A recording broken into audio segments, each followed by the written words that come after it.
All right, so it's time for the GOATs in a bad way coming out of Wild Card Weekend. I hate going negative. I really do, and I mean that when I say that a little bit.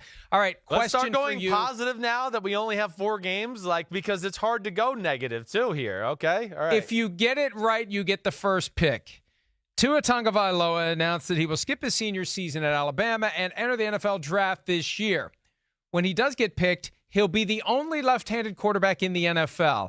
Who is the last left-handed quarterback to throw a touchdown pass in the National Football League? And I'll give you a hint. He's currently coaching a team that didn't make it to the playoffs as an assistant. Yeah, well, it's Kellen Moore then, right? Yeah, I get it to you.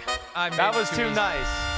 What color is blue? You were very nice. Thank you. Thank you for doing that. I felt bad because without the hint, what the hell? How are you going to remember it was Kellen Moore? Yeah, no, I know. And, the crazy thing is there just hasn't been that many lefty quarterbacks here in the last 10, 15 years. It's crazy. It's a dying breed. So yeah, I think you scared everybody off. I did. Yep. Go play baseball and go pitch or do something like that. All right. So, wow, there's a few options here. Okay, I'm going to go with 2 defenders, right, for the Buffalo Bills as being GOATs of the week for me. And, they did a lot of good things here, but they didn't make the play to finish it. And that's where I'm going to go with number 33, Siran Neal, and 58, Matt Milano for the Buffalo Bills on that missed tackle with Deshaun Watson. Hey, it's 2nd and 6. You got the guy right in your sights. 2 guys there to make a sack. Cause third and 13, 3rd and 12. Going to put the Texans in a really tough spot. And to not come away with that tackle and let Watson escape and then ultimately find the game-winning completion, that was a huge moment in that game, of course. And yes, tough luck.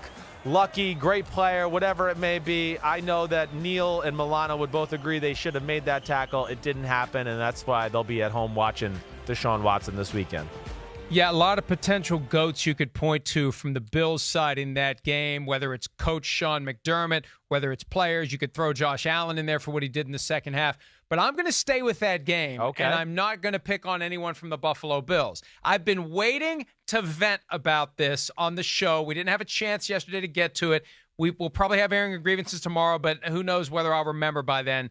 Tony Corrente is my number 1 GOAT of the week. Oh, because good one. That routine at the start of the second half, when the guy fields the kickoff after he does the universal, I'm not coming out, all clear, catches the ball, clearly is giving himself up, and flips it in the direction of Corrente, who treats it like a used diaper and runs out of the way and does that Walt Anderson-style technicality, gotcha bull crap. Had to stop myself there. Oh, that was close. Is shameful. It's a poor reflection on Corrente. It's a poor reflection on Al Riveron, the senior VP of officiating. It's a poor reflection on the entire National Football League that one of 17 NFL referees would have so little common sense in that moment and think that there was some hyper-technical application of the rules that was going to be used to screw the Texans there. That was wrong, and it was good that they fixed it. Yes. But we never should have been exposed to that underbelly for 2 minutes of like,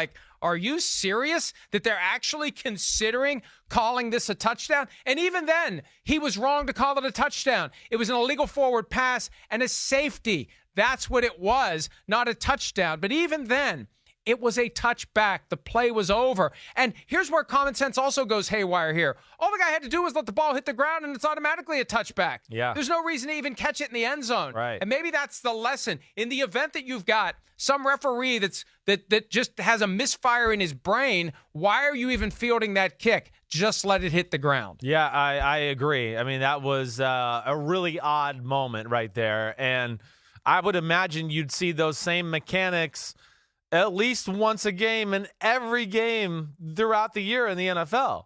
Yeah, the guy catches the ball 9 yards deep in the end zone and just does this. Like, that's what they do. We're at the age, we're in the age of player safety. We realize, you don't guys aren't returning the ball as often, and certainly not from 9 yards deep in the end zone. So you're right. That was and they're trying to reduce physical violence on kickoff return. So he's going to let that be a live ball. Yeah, and then you're going to have 15 guys colliding in the end zone for a live ball. It really upset me at the time, and I'm glad I had a chance to vent about it. Yep, good. So Tony Corrente, you get the goat horns. Okay, and maybe you could do it tomorrow and really feel good on grievances too. But all right, so that's a good one. I'm going to go with Jim Schwartz as a GOAT for me this week a little bit, okay? And the Philadelphia Eagles defensive coordinator, what he did in that game.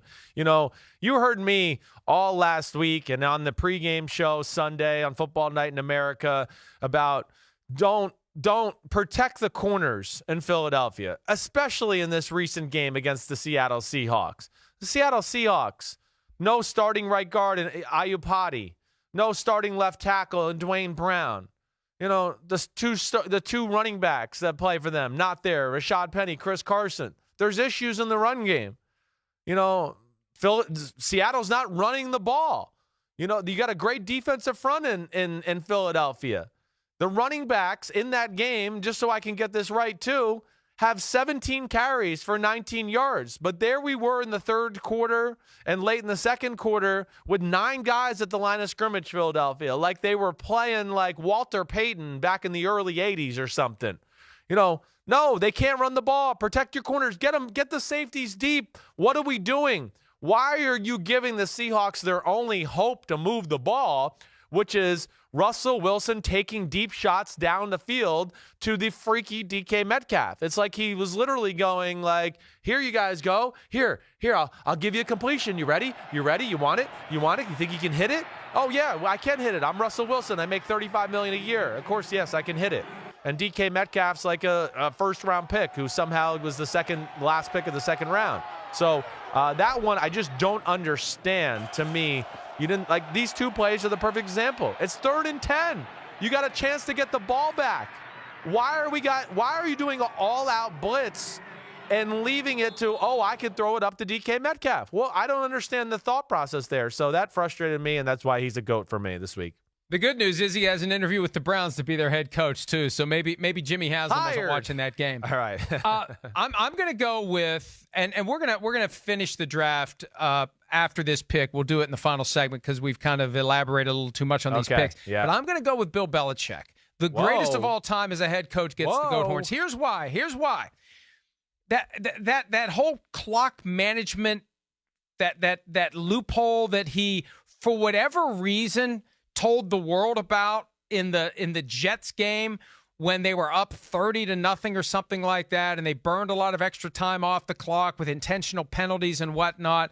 Like, why are you telling anybody about that when there's a chance it's going to be used against you between that moment and next March when they change the rule? His whole point was they need to change the rule. Well, wait until the competition committee meets to let them know they need to change the rule. Keep your mouth shut about it. And that's the great irony here. The guy who never says anything that is of any value to anyone at a press conference had that one moment of vanity where he decided he needed to let everyone know how smart he is, and that's why he did what he did. And his protege, Mike Vrabel, used it against him and chewed up a bunch of time in the fourth quarter. So, look, I'm reluctant to say it because I like it when Bill Belichick talks, but this is all the more reason for him to never say anything. Well, you're right. I mean, again, it was brilliant by Mike Vrabel, and it all worked out, and I think he had a good feel for the way the game went. Here's what I'd love to know. Yes. Here's what I'd love to know. Right. Did Vrabel know about it before Belichick told the world? That's what I was going to say. Like, did he know? I would like to think that they knew that already, but, I don't know. To your point, maybe it brought it on everybody's radar. Some coaches in the NFL who weren't totally aware of it and thought, wow, that's really cool. I'm going to do that if the chance ever, presents itself. It did for Vrabel, and that was big time. All right, we are 2 rounds into our 3-round Goats in a Bad Way draft from Wild Card Weekend. Chris Sims, you're up. Well, the NFL PI rule. That's what's one of the goats of the weekend. Because guess what? We were in New Orleans, and guess what took away from a great game once again? Oh, good old NFL PI replay review. Oh, gosh. Great game, upset. Oh, let's totally take the credibility away of the game, and maybe it was pass interference. I mean, did Kyle Rudolph push off? Yeah, he did. Yes. Did P.J. Williams initiate contact by putting his hands on him first? Yes, he did. But because we have this rule in place now, because of one play over 52 or 53 Super Bowl years, now that's everybody wants to talk about the next day or that day of the game. I mean, it's marred. Is marred the right way? It's marred the spot. It's the sport a little bit. And it's just annoying to me. And I wish it would go away. I'm sick of it. I don't like it, and it's annoying, okay? So I think it would go in a bad way. It is going to go away after this season. The question is, what will they put in its place? That's going to be one of the challenges. And hopefully this time around, because I got the impression last year Rich McKay and the competition committee didn't have a whole lot of ideas to bring to the table at the league meetings. They thought they'd be able to convince everyone this is a 100-year event and we don't have to worry about it. And there was kind of a revolt from the coaches and the GMs, and they had to come up with something. This is the best they could come up with. Yeah. In a compressed time frame. Hopefully they can come up with better. All right, for me, the last one. Sorry, I love you, Jerry Jones. You're great for the sport. But to handle Jason Garrett the way you did and to announce the firing during a playoff game. I mean, stand down and wait for the damn games to end or do it before the games start. What are you trying to prove by issuing an announcement that Jason Garrett's been fired while the Eagles are playing a playoff game? It's bad form. It's a bad look. The whole thing of having Jason Garrett twist in the wind for a week is disrespectful. Remember all the reports, they're showing an abundance of care and respect. What was careless and it was disrespectful the way they treated him, culminating in trying to Bigfoot, and we joked about it on Friday. Hey, he's going to try to Bigfoot the playoff weekend. He did. He announced it during the damn game. Come on, just wait till the game's over. Wait till the next morning. Just don't do it during a playoff game. Let that moment have its moment, and then take care of business afterward. Well, I know it is really weird.